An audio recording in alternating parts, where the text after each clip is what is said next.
देखिए, हाल ही में ही नरेंद्र मोदी जी को तीसरी बार देश का प्रधानमंत्री चुना गया है, पर उनकी हाल ही में ही हुई राष्ट्रपति भवन में ओथ सेरेमनी के दौरान की वीडियोस बहुत ज़्यादा इंटरनेट पर वायरल हो रही है।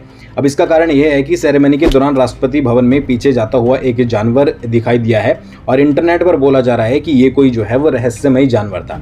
अब कुछ लोग इसे लेपर्ड, कुछ लोग इसे डॉग बता रहे हैं, जबकि कुछ लोगों का कहना है कि ये एक तरीके की घरेलू बिल्ली थी। इसके बाद दिल्ली पुलिस ने भी एक ट्वीट के जरिए बताया था कि राष्ट्रपति भवन में देखा गया जानवर कोई लेपर्ड नहीं बल्कि एक घरेलू बिल्ली थी। तो फालतू की जो भी न्यूज़ उड़ाई जा रही है उस पर आप जो है वो विश्वास ना करें। बाकी आप इस बारे में क्या सोचते हो ज़रूर कमेंट करके बताइएगा। Thank you.